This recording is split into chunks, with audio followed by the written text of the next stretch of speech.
Hello friends, welcome back to centre of success, जो कि अब नाम बदला जा चुका है।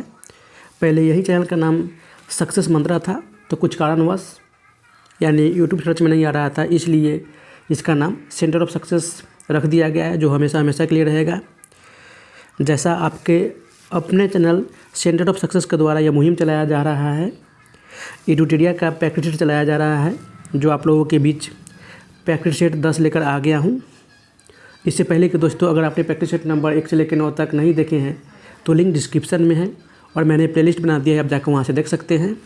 इसमें कुल 80 प्रश्न के उत्तर जानने का प्रयास करेंगे, जो आपका history, polity, geography, economics, current affairs और साइंस के प्रश्न देखने को मिलेंगे।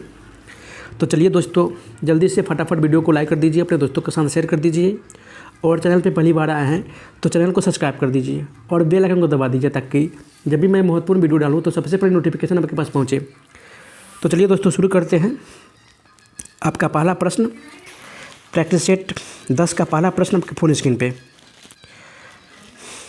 जो साइंस से ही है। मधुमक्खी शहद बनाती है तो ये फूल से बनाती है। ऑप्शन सी इसका सही उत्तर हो जाएगा। मधुमक्खियाँ जो कि फूल से मीठा रस इकट्ठा करती है, उसे शहद में बदलती है और अपने छत्तों में जमा करती हैं। तो इस प्रकार आपका ऑप्शन सी सही उत्तर हो जाएगा। अगला प्रश्न, अस्थि सुविरिता, ऑस्टियोपोरोसिस और संधि शोथ, अर्थराइटिस डैश को प्रभावित करते हैं। तो ये हड्डियों और जोड़ों को प्रभावित करते हैं। ऑप्शन बी इसका सही उत्तर हो जाएगा। अगला प्रश्न, निम्नलिखित में से कौन सा खाद्य पदार्थ कोई पोषक तत्व प्रदान नहीं करता? तो आपका ये पानी है। ऑप्शन बी इसका सही उत्तर हो जाएगा। पानी जो हमारे शरीर को भोजन से पोषक तत्वों को अवशोषित करने में मदद करता है। यह शरीर से कुछ अपशिष्ट पदार्थों को मूत्र और पसीने के रूप में बाहर निकालने में भी मदद करता है। तो इस प्रकार आपका ऑप्शन बी सही उत्तर हो जाएगा। अगला प्रश्न, पृथ्वी और एक निकाय के बीच गुरुत्वीय बल डैश के बीच बराबर होता है। तो ये निकाय के वजन के बराबर होता है। ऑप्शन ए इसका सही उत्तर हो जाएगा। गुरुत्वाकर्षण त्वरण, जो कि इसकी गुणा करके ही निकाला जाता है, यानी जी इक्वल टू ग्रेविटेशनल नियतांक, यानी कैपिटल जी एम मास बटा आर स्क्वायर। पिंड का भार, जो कि वर्क डब्लू, इसे गुरुत्वाकर्षण के कारण किसी पिंड पर कार्य करने वाले बल के रूप में परिभाषित किया जाता है, यानी एफ इक्वल टू आप मास इंटू जी का मान आप डाल सकते हो जी एम बटा आर स्क्वायर। तो इस प्रकार आपका सॉल्व किया जाएगा। अगला प्रश्न, किसी ठोस पदार्थ के विलयनता द्रव में तापमान बढ़ाने से क्या होता है? तो ये बढ़ता है। ऑप्शन ए इसका सही उत्तर हो जाएगा। अधिकांश ठोस पदार्थों की पानी में घुलनशीलता बढ़ते ही तापमान बढ़ती है। जैसे जैसे तापमान बढ़ता है, घोल में विलय अणुओं की औसत गतिज ऊर्जा भी बढ़ती है। अगला प्रश्न, एक पॉलिश धातु चम्मच की आंतरिक सतह एक डैश की तरह कार्य करता है। तो ये अवतल दर्पण की तरह कार्य करता है। ऑप्शन ए इसका सही उत्तर हो जाएगा। समतल दर्पण का उपयोग, जो कि सर्च लाइट, सोलर कुकर तथा पेरिस्कोप आदि में होता है। उत्तल दर्पण आपका मोटर बाइक व्हीकल में ऐनक के रूप में किया जाता है। अगला प्रश्न, कपड़े साफ करने में प्रयोग होने वाला डिटर्जेंट निम्नलिखित में से कौन है? तो ये आपका सल्फोनेट है। ऑप्शन डी इसका सही उत्तर हो जाएगा। डिटर्जेंट जो कि मुख्य रूप से मोनोएल्कल सल्फेट्स के सोडियम लवण होते हैं। अगला प्रश्न, डॉक्टरी थर्मामीटर से हम किस तापमान के क्रम को माप सकते हैं? तो ये 35 डिग्री सेंटीग्रेड से 42 डिग्री सेंटीग्रेड के बीच। ऑप्शन सी इसका सही उत्तर हो जाएगा, जो कि मानव शरीर का सामान्य तापमान 37 डिग्री सेंटीग्रेड होता है। 35 डिग्री से नीचे या 42 डिग्री सेंटीग्रेड से ऊपर अधिक नहीं होता। अगला प्रश्न, निम्नलिखित में से कौन तापमान पर अनओमी यानी नॉन ओमिक डिवाइस का एक उदाहरण है? तो ये आपका जंक्शन डायोड है। ऑप्शन ए इसका सही उत्तर हो जाएगा। कार्बन प्रतिरोधक, जो कि एक ठोस बेलनाकार प्रतिरोधक तत्व से बना होता है, जिसमें एम्बेड वायर लीड्स कैंप होते हैं। अगला प्रश्न, वह अभिक्रिया पहचानिए जिसमें दो यौगिक नए यौगिक के निर्माण के निलय आयनों के विनिमय द्वारा अभिक्रिया करते हैं। तो आपका ये द्विविस्थापन अभिक्रिया हो जाएगा। ऑप्शन सी इसका सही उत्तर हो जाएगा। संयोजन अभिक्रिया जिसमें दो या दो से अधिक पदार्थ संयोग करके एकल उत्पाद का निर्माण करता है, जैसे अमोनिया NH3+ हाइड्रोक्लोरिक अम्ल। तो ये क्या बनाएगा? Ammonium NH4 ammonium chloride. तो ये आपका ये संयोजन अभिक्रिया का उदाहरण है। उसी तरह विस्थापन अभिक्रिया। तो विस्थापन अभिक्रिया में अधिक क्रियाशील तत्व कम क्रियाशील तत्वों के यौगिक से उन तत्वों के परमाणु को विस्थापित कर स्वयं का उसका स्थापना ग्रहण कर लेता है। यानी आयरन प्लस CuSO4 क्या बनाएगा? Ferrous sulphate plus copper. अगला प्रश्न, निम्नलिखित में से कौन सा कथन बेस के विषय में सही है, यानी क्षार के विषय में? तो यह कार्बा होता है एवं लाल लिटमस को नीला कर देता है। ऑप्शन बी इसका सही उत्तर हो जाएगा। वही अम्ल की बात करता तो ये स्वाद में खट्टा होता है तथा नीले लिटमस को लाल कर देता है। क्षार जो कि जल में विलय होता है एवं स्वाद में तीखे एवं कड़वे होते हैं। अगला प्रश्न, सोडियम क्लोराइड एवं नेप्थलीन के मिश्रण को पृथक्कृत करने की विधि क्या कहलाती है? तो ये ऊर्ध्वपातन कहलाती है। ऑप्शन ए इसका सही उत्तर हो जाएगा। वाष्पीकरण जो कि वाष्पीकरण विधि से द्रव विलयन में घुलित ठोस को पृथक किया जाता है। क्रिस्टलीकरण जो कि ठंडा होने पर शुद्ध पदार्थ क्रिस्टल के रूप में विलयन से पृथक हो जाता है। और संघनन यानी जल के वाष्प में बदलने की प्रक्रिया संघनन कहलाती है। अगला प्रश्न, निम्नलिखित में से कौन सी धातु क्लोराइड प्रकाश संवेदनशील है? तो ये आपका ये सिल्वर है, Ag। सिल्वर का उपयोग जो कि काली और सफ़ेद फोटोग्राफी और फिल्मों में भी किया जाता है। अगला प्रश्न, डाल्टन के परमाणु सिद्धांत के अनुसार निम्नलिखित में से कौन सा कथन सत्य नहीं है? तो यहाँ पे बोला जा रहा है कि सभी पदार्थों के परमाणु सभी मायनों में समान होते हैं। ये कथन गलत है, असत्य है, क्योंकि सभी पदार्थ अत्यंत सूक्ष्म कणों से निर्मित होते हैं जिन्हें परमाणु कहते हैं। परमाणु जो कि अविभाज्य और अविनाशी होते हैं। अगला प्रश्न, रेडियोधर्मिता की खोज करने वाले वैज्ञानिक कौन है? तो यह है हेनरी बैकवेल। ऑप्शन बी इसका सही उत्तर हो जाएगा। ऐसे पदार्थ जो स्वयं ही ऐसी ऊर्जा निकालते हो, विकिरणशील हो, रेडियोधर्मी या रेडियो एक्टिव कहलाते हैं। यह विकिरण आपका अल्फा कण, बीटा कण और गामा किरण और इलेक्ट्रॉनों के रूप में होती है। अगला प्रश्न, रासायनिक परिवर्तन में निम्न में से कौन सी घटनाएं हो सकती हैं? तो रंग में परिवर्तन, किसी गैस का बनना, ऊष्मा प्रकाश का उत्सर्जन, यानी इनमें से सभी। ऑप्शन डी इसका सही उत्तर हो जाएगा। जब कोई पदार्थ किसी अन्य पदार्थ से मिलकर एक नया पदार्थ बनाता है या दो या अधिक पदार्थों में वियोजित डिकम्पोज होकर उसका गुण एवं वैशिष्ट्य बदल जाता है, इसे हम रासायनिक परिवर्तन कहते हैं। जैसे लोहे में जंग लगना, अगरबत्ती का जलना, दूध का फटना, ये सारे रासायनिक अभिक्रिया के उदाहरण हैं। रासायनिक परिवर्तन में भी रासायनिक अभिक्रिया के साथ निम्न घटनाएं भी हो सकती हैं जो आपको देखने को मिला है। अगला प्रश्न, निम्नलिखित में से भौतिक परिवर्तन कौन सा है? तो ये मोम का पिघलना। ऑप्शन डी इसका सही उत्तर हो जाएगा। भौतिक परिवर्तन जो कि प्रतिवर्ती होता है, ऐसे परिवर्तन में कोई नया पदार्थ नहीं बनता, केवल पदार्थ का आकार और रंग बदलता है, इसलिए मोम का पिघलना आपका भौतिक परिवर्तन होगा। अगला प्रश्न, निम्न में से कौन सा मसाला ज़रूरत से प्राप्त होता है? तो हो जाएगा इसका सही उत्तर इनमें से कोई नहीं, क्योंकि हल्दी एक भूमिगत ताना है जिसमें गांठें और इंट नोट्स होते हैं। लौंग आपका ये फूल की कली से प्राप्त होता है एवं दालचीनी जो कि आपका ये छाल से प्राप्त होता है। अगला प्रश्न, जब रुधिर में यूरिक अम्ल की मात्रा अधिक हो जाती है तो यह कौन से रोग का लक्षण होता है? तो यह इनमें से गाउट। इसका सही उत्तर हो जाएगा गाउट। अगला प्रश्न, वे जीव जो बाहरी लक्षणों से एक समान दिखाई नहीं देते उन्हें क्या कहते हैं? तो उन्हें कहते हैं फेनोटाइप। ऑप्शन बी इसका सही उत्तर हो जाएगा। फेनोटाइप जो कि अवलोकन योग्य भौतिक गुणों को संदर्भित करता है। इनमें जीव की उपस्थिति, विकास और व्यवहार शामिल होता है। इनके विभिन्न लक्षण भी हैं, जैसे ऊंचाई, आँखों का रंग और रक्त का प्रकार। अगला प्रश्न, संविधान के किस अनुच्छेद में केंद्र और राज्यों के बीच विधायी संबंधों का उल्लेख किया गया है? तो अनुच्छेद है 245 से 255 के बीच, जो कि भाग 11 में उल्लेखित है।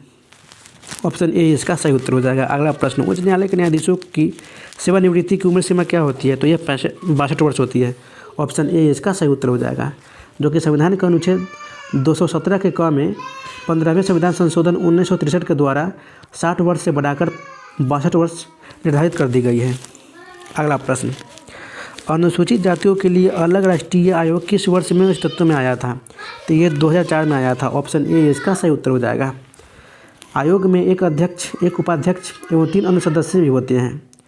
ये राष्ट्रपति द्वारा उसके आदेश, मुहर लगे आदेश द्वारा नियुक्त तथा सेवा शर्तें एवं कार्यकाल भी राष्ट्रपति के द्वारा ही निर्धारित किए जाते हैं।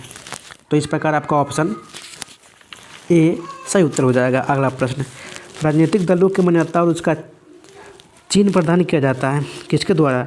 तो निर्वाचन आयोग द्वारा। ऑप्शन सी इसका सही उत्तर हो जाएगा, जो कि भारतीय संविधान के अनुच्छेद 324 से 329 में इसका उल्लेख किया गया है एवं इसकी स्थापना 25 जनवरी 1950 को की गई थी, जो कि इसका मुख्य कार्य लोकसभा, राज्यसभा, विधानसभा, उपराष्ट्रपति, राष्ट्रपति का चुनाव करवाना, जो कि उनके द्वारा ही राष्ट्रीय पार्टी या क्षेत्रीय पार्टी का दर्जा दिया जाता है। अगला प्रश्न, संविधान में संशोधन की प्रक्रिया कहाँ से ली गई है? तो ये दक्षिण अफ्रीका से ली गई है। ऑप्शन बी इसका सही उत्तर हो जाएगा, जो कि संविधान में संशोधन के अनुच्छेद 368 के तहत संसद को यह शक्ति देता है कि संविधान में संशोधन सदन के किसी भी सदन में प्रस्तुत किया जा सकता है एवं प्रथम संशोधन आपका 1951 में हुआ था। अगला प्रश्न, भारत की संसद निम्न में से किनसे मिलकर बनती है? तो लोकसभा, राज्यसभा तथा राष्ट्रपति, यानी इस प्रकार आपका ऑप्शन सी 1 2 3 सही उत्तर हो जाएगा। अगला प्रश्न, भारत के इनमें से किस बंदरगाह का नाम बदलकर दीनदयाल बंदरगाह रख दिया गया है? तो यह है कंडला बंदरगाह का नाम बदलकर। ऑप्शन सी इसका सही उत्तर हो जाएगा। अगला प्रश्न, निम्नलिखित में से कौन सा कथन सही है? तो संसद के पास भारत में नागरिकता के आधार को विनियमित करने की शक्ति है। भारतीय संविधान के भाग 3 में मौलिक अधिकारों का वर्णन किया गया है, तो यानी दोनों कथन सत्य हैं। ऑप्शन ए इसका सही उत्तर हो जाएगा, जो कि मौलिक अधिकार संयुक्त अमेरिका से लिया गया है। अगला प्रश्न, संविधान के किस अनुच्छेद में सर्वोच्च न्यायालय के अभिलेख न्यायालय के रूप में वर्णित किया गया है? तो अनुच्छेद है 129। ऑप्शन डी इसका सही उत्तर हो जाएगा, जिसे हम कोर्ट ऑफ रिकॉर्ड भी कहते हैं, अभिलेख न्यायालय के नाम से भी जानते हैं। 129 के अनुसार सर्वोच्च न्यायालय अभिलेख, जो कि एक न्यायालय होगा, उसके पास ऐसे न्यायालय की सभी शक्तियाँ होगी जिसमें स्वयं की अवमानना के लिए दंड देने की शक्ति भी शामिल है। अगला प्रश्न, निर्वाचन आयोग को 3 सदस्यीय आयोग किस वर्ष बनाया गया था? तो ये 1989 में बनाया गया था। ऑप्शन सी इसका सही उत्तर हो जाएगा। शुरुआत में 1950 में, जो कि चुनाव आयोग एक एकल सदस्यीय निकाय था। चुनाव आयोग संशोधन अधिनियम, जो कि 1984 के बाद इसे एक बहु सदस्यीय निकाय बनाया गया। 1989 के बाद आयोग के एक मुख्य चुनाव आयुक्त के साथ 2 अन्य चुनाव आयुक्त भी हैं। तो इस प्रकार आपका ऑप्शन सी सही उत्तर हो जाएगा। अगला प्रश्न, ऑपरेशन आयरन स्वाट्स निम्नलिखित में से किस देश द्वारा शुरू किया गया है? तो ये इजराइल द्वारा। ऑप्शन ए इसका सही उत्तर हो जाएगा, जो कि इजराइल रक्षा बलों IDF ने ऑपरेशन आयरन स्वाट्स लॉन्च किया है। गाजा में हमास के ठिकानों पर करने के लिए इसे लॉन्च किया गया है। अगला प्रश्न, 2 सितंबर को सूर्य का अध्ययन करने वाली पहली अंतरिक्ष आधारित भारतीय वेधशाला आदित्य L1 को किस प्रक्षेपण यान से छोड़ा गया है? तो यह है PSLV C57। ऑप्शन ए इसका सही उत्तर हो जाएगा। इस मिशन का प्रक्षेपण, जो कि आदित्य L1 का प्राथमिक उद्देश्य सूर्य के विकिरण, उष्मा कण प्रवाह तथा चुंबकीय क्षेत्र सहित सभी जानकारी को प्राप्त करना था। अगला प्रश्न, ग्लोबल हंगर इंडेक्स 2023 के अनुसार भारत में भूख की गंभीरता को कैसे वर्गीकृत किया गया है? तो ये गंभीर वर्गीकृत किया गया है। ऑप्शन सी इसका सही उत्तर हो जाएगा। यह वर्गीकरण 0 से 100 पैमाने पे 28.7 के वैश्विक भूख सूचकांक स्कोर पर आधारित है। अगर 0 हो तो भूख न होने का प्रतिनिधित्व करता है, और अगर 100 हो गया तो भूख के सबसे खराब स्तर को भी दर्शाता है। अगला प्रश्न, भूमि सम्मान 2023 पुरस्कार निम्नलिखित में से किस मंत्रालय द्वारा प्रदान किया गया है? तो ये केंद्रीय ग्रामीण विकास मंत्रालय के द्वारा प्रदान किया गया है। ऑप्शन सी इसका सही उत्तर हो जाएगा। अगला प्रश्न, हुरून रिच लिस्ट 2023 में प्रथम स्थान भारतीय पर कौन है? तो यह है मुकेश अंबानी, रिलायंस इंडस्ट्रीज के मालिक। ऑप्शन बी इसका सही उत्तर हो जाएगा। अगला प्रश्न, निम्नलिखित में से किस संगठन ने नई दिल्ली में भारत का पहला घरेलू निर्मित रेफरेंस फ्यूल लॉन्च किया है? तो ये किया है इंडियन ऑयल लिमिटेड ने, IOL ने। ऑप्शन ए इसका सही उत्तर हो जाएगा।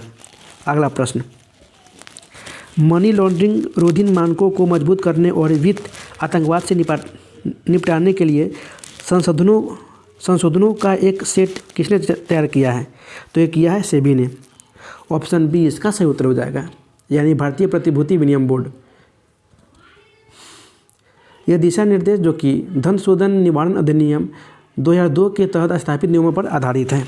अगला प्रश्न, निम्नलिखित में से किस मंत्रालय ने डाक पैटर्न बस्टन हैकथॉन 2023 लॉन्च किया है? तो ये उपभोक्ता मामले मंत्रालय के द्वारा। ऑप्शन डी इसका सही उत्तर हो जाएगा। अगला प्रश्न, वर्ष 2023 का साहित्य क्षेत्र में नोबेल पुरस्कार किसे प्रदान किया गया है? तो जॉन ओलाव फॉस्को। ऑप्शन बी इसका सही उत्तर हो जाएगा, जो कि ये नॉर्वे के हैं। नाटकों में अनकही की आवाज़ बताने के लिए इन्हें यह पुरस्कार से सम्मानित किया गया है। वैसे नरगिस मोहम्मदी को भी नोबेल पुरस्कार दिया गया है, लेकिन इनको शांति के क्षेत्र में दिया गया है। क्लाउडिया गोल्डिन को अर्थशास्त्र के क्षेत्र में दिया गया है नोबेल पुरस्कार। अगला प्रश्न, निम्नलिखित में से किस टीम ने डुरंड कप 2023 ट्रॉफी जीता है? तो ये जीता है मोहन बागान ने। ऑप्शन सी इसका सही उत्तर हो जाएगा, और उपविजेता ईस्ट बंगाल रहा था। अगला प्रश्न, नील कृषकों की दुर्दशा पर लिखी गई पुस्तक नील दर्पण के लेखक कौन है? तो यह है दीनबंधु मित्र। ऑप्शन बी इसका सही उत्तर हो जाएगा, जो कि यह बांग्ला भाषा का प्रसिद्ध नाटक है। इस नाटक में बंगाल में नील की खेती करने वालों पर अंग्रेजी शोषण अत्याचार की बड़ी ही महत्वपूर्ण अभिव्यक्ति दर्शाई गई है। अगला प्रश्न, सविनय अवज्ञा आंदोलन के समय भारत का वायसराय कौन था? तो ये लॉर्ड इरविन था। ऑप्शन बी इसका सही उत्तर हो जाएगा। इसका कार्यकाल 1926 से 1931 तक रहा था। इरविन को लंदन में दूसरे गोलमेज सम्मेलन से पहले 5 मार्च 1931 को गांधी जी के साथ हस्ताक्षरित एवं राजनीतिक समझौते गांधी इरविन पैक्ट के लिए जाना जाता है। अगला प्रश्न, निम्न में से भारतीय राष्ट्रीय कांग्रेस के किस अधिवेशन में सुभाष चंद्र बोस दूसरी बार अध्यक्ष चुने गए थे? तो ये है त्रिपुरी अधिवेशन। ऑप्शन सी इसका सही उत्तर हो जाएगा। पहली बार सुभाष चंद्र बोस ने 1938 में हरिपुरा अधिवेशन में निर्विरोध अध्यक्ष बने थे। दूसरी बार 1939 में त्रिपुरी अधिवेशन में गांधी जी समर्थन किया था पट्टाभी सीतारामैया को, हराकर अध्यक्ष बने थे, परंतु गांधी जी से मतभेद के कारण त्यागपत्र दे दिया था और त्रिपुरी अधिवेशन के अध्यक्ष डॉक्टर राजेंद्र प्रसाद बने थे। अगला प्रश्न, जो कि सूची 1 को सूची 2 से सम्मिलित कीजिए और नीचे दिए गए गुण का प्रयोग कर सही उत्तर चुनिए। तो पानीपत का लड़ाई जो कि 1526 ईस्वी में हुआ था, प्लासी का युद्ध 1757 में हुआ था, हल्दी घाटी का युद्ध 1576 में हुआ था एवं तालीकोटा का युद्ध आपका 1565 में हुआ था। तो इस प्रकार आपका ऑप्शन 1341 सही उत्तर हो जाएगा। अगला प्रश्न, किस बिहारी नेता की अध्यक्षता में भारतीय राष्ट्रीय कांग्रेस का एक विशेष अधिवेशन अगस्त 1918 में मुंबई में हुआ था? तो ये है सैयद हसन इमाम की अध्यक्षता में। ऑप्शन ए इसका सही उत्तर हो जाएगा। सैयद हसन इमाम जो कि मंटेगू जेम्स फोर्ड रिपोर्ट पर विचार विमर्श के लिए हुआ था। अगला प्रश्न, अमरनायक प्रणाली देश का एक प्रमुख राजनीतिक नौचार था? तो ये विजयनगर साम्राज्य का। ऑप्शन डी इसका सही उत्तर हो जाएगा। विजयनगर साम्राज्य के सैन्य कमांडर भी थे। अगला प्रश्न, मध्यकालीन भारतीय इतिहास के संदर्भ में भू राजस्व के लिए डैश शब्द का उपयोग किया जाता था? तो ये खराज शब्द का उपयोग किया जाता था। ऑप्शन डी इसका सही उत्तर हो जाएगा। खराज जो कि दिल्ली सल्तनत के तहत कृषि भूमि पर कर था और इसकी सीमा उपज का 33% से 50% तक था। अगला प्रश्न, भारत में किस मुगल सम्राट ने शरिया कानून लागू किया था? तो ये औरंगजेब के द्वारा लागू किया गया था। ऑप्शन ए इसका सही उत्तर हो जाएगा। मुगल सम्राट मोहम्मद औरंगजेब आलमगीर के शासनकाल को भारत में इस्लामिक शासन का चरम उत्कर्ष माना जाता है। भारत के अधिकांश हिस्सों में पूरी तरह से शरिया और इस्लामी अर्थशास्त्र की स्थापना की और फतवा आलमगीरी संकलित भी किया। तो इस प्रकार आपका ऑप्शन ए सही उत्तर हो जाएगा। अगला प्रश्न, निम्नलिखित में से कौन सा युग्म सही नहीं है? तब 12 इमाम बाड़ा जो कि लखनऊ में है, निशात बाग जम्मू कश्मीर में है, फिरोज शाह कोटला दिल्ली में है एवं हुमायूं का मकबरा आपका इलाहाबाद में नहीं है, ये दिल्ली में है। तो इस प्रकार आपका ये सुमेलित नहीं है, ऑप्शन डी इसका सही उत्तर हो जाएगा। अगला प्रश्न, किस मुगल शासक के आदेश पर सिखों के 5वें गुरु अर्जुन देव को मार दिया गया था? तो ये जहांगीर के आदेश पर, ऑप्शन डी इसका सही उत्तर हो जाएगा। और मीर खुसरो की सहायता करने के आरोप में जहांगीर ने सिखों के 5वें गुरु जो कि अर्जुन देव को मृत्युदंड दिया था। जहांगीर को न्याय की जंजीर के लिए याद किया जाता है। यह जंजीर सोने की बनी थी जो आगरा के किले शाहबुर्ज एवं यमुना तट पर स्थित पत्थर के खम्भे में लगाई गई थी। अगला प्रश्न, विशिष्टाद्वैतवाद नामक दर्शन शास्त्र की स्थापना किसने की थी? तो ये रामानुजाचार्य ने की थी, ऑप्शन बी इसका सही उत्तर हो जाएगा। इन्होंने राम को अपना अध्याय माना था एवं इनका जन्म 1017 ईस्वी पूर्व मद्रास के निकट पेरुम्बर नामक स्थान पर हुआ था। इनके अनुसार मोक्ष प्राप्ति का सर्वोत्तम साधन विष्णु के प्रति अनन्य भक्तिभाव रखना है। अगला प्रश्न, मौर्यकालीन अभिलेख बिहार में निम्नलिखित स्थानों से प्राप्त हुआ है। तो ये है पाटलिपुत्र, सासाराम और लौरिया नंदनगढ़ से प्राप्त हुआ है। तो इस प्रकार आपका 1 to 4 ऑप्शन बी सही उत्तर हो जाएगा। इस अभिलेख से मौर्य सम्राट अशोक के इतिहास की जानकारी मिलती है। अगला प्रश्न, वह प्रथम शासक जिसने भारत में संस्कृत भाषा में अभिलेख जारी किया है? तो ये है रुद्रदामन, ऑप्शन सी इसका सही उत्तर हो जाएगा, जो कि शंख वंश का सबसे महत्वपूर्ण शासक रुद्रदामन था, जिसके बारे में गिरनार अभिलेख में जानकारी मिलती है। इसने महाक्षत्रप की उपाधि धारण भी किया था। अगला प्रश्न, हड़प्पा सभ्यता थी तो ये कांस्ययुगीन सभ्यता थी, ऑप्शन डी इसका सही उत्तर हो जाएगा, जो कि 2300 ईसा पूर्व से 1750 ईसा पूर्व के बीच में हुआ था। अगला प्रश्न, चोल अभिलेखों के अनुसार जैन सभाओं को दान में दिए जाने वाले भूमि को क्या कहते थे? तो ये कहते थे पलिछांदम, ऑप्शन सी इसका सही उत्तर हो जाएगा। वेलान गवाई जो कि गैर ब्राह्मण किसान मालिकों के लिए ये भूमि थी।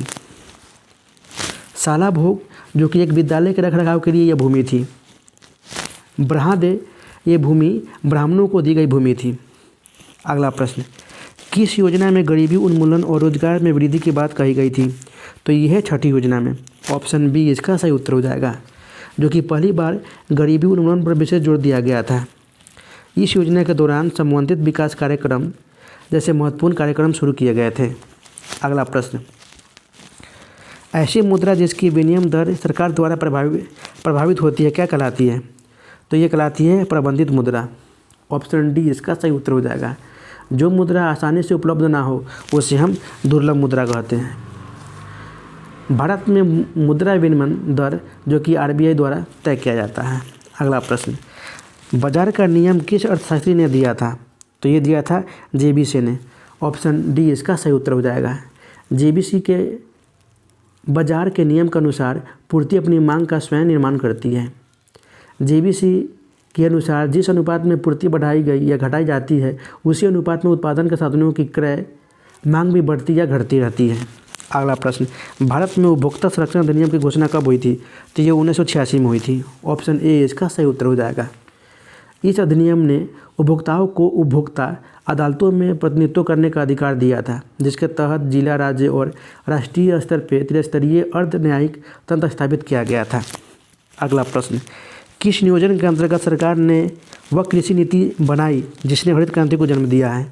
तो यह है तृतीय पंचवर्षीय योजना, ऑप्शन डी इसका सही उत्तर हो जाएगा, जिसकी अवधि 1961 से 1966 के बीच रहा।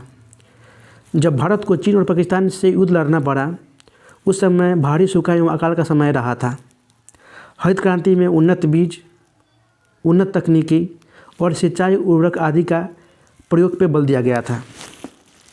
अगला प्रश्न, तंबाकू निषेध दिवस कब मनाया जाता है? तो ये 31 मई को मनाया जाता है। ऑप्शन डी इसका सही उत्तर हो जाएगा। 24 अक्टूबर को संयुक्त राष्ट्र दिवस मनाते हैं। 1 जुलाई को जो कि भारतीय स्टेट बैंक की स्थापना दिवस मनाया जाता है एवं 1 दिसंबर को विश्व एड्स दिवस मनाते हैं। अगला प्रश्न, नाटो की स्थापना कब हुई थी? तो 4 अप्रैल 1949 को हुई थी। ऑप्शन ए इसका सही उत्तर हो जाएगा। नाटो का पूर्ण रूप यानी पूर्ण नाम नॉर्थ एटलांटिक ट्रीटी ऑर्गेनाइजेशन यानी उत्तरी अटलांटिक संधि संगठन है, जो कि एक सैन्य गठबंधन है। इसका मुख्यालय ब्रुसेल्स जो कि बेल्जियम में है। फिनलैंड जो कि नाटो का 31वां सदस्य बना है। भारत इसका सदस्य नहीं है। अगला प्रश्न, लच्छू महाराज का संबंध किस शास्त्रीय नृत्य से है? तो ये कथक से है। ऑप्शन ए इसका सही उत्तर हो जाएगा। एवं इनका संबंध लखनऊ घराना से है।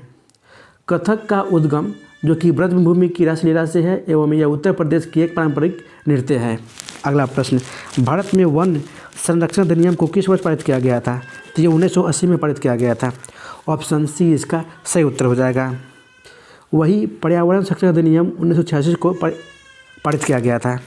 अगला प्रश्न, रेणुका झील जो भारत में रामसर आर्द्रभूमि क्षेत्र के अंतर्गत आता है का संबंध किस राज्य से है? तो ये हिमाचल प्रदेश से है। ऑप्शन बी इसका सही उत्तर हो जाएगा। अगला प्रश्न, पारिस्थितिकी तंत्र में उच्चतम पोषण स्तर को क्या कहते हैं? तो ये कहते हैं अपघटक। ऑप्शन सी इसका सही उत्तर हो जाएगा। जैविक घटक जो कि 3 भागों में बांटा गया है, उत्पादक, उपभोक्ता और अपघटक। उत्पादक यानी वे घटक जो अपना भोजन स्वयं बनाता है। उपभोक्ता वे घटक जो उत्पादक द्वारा बनाए गए भोज्य पदार्थों का उपभोग करता है। उपभोक्ता भी 3 प्रकार का होता है।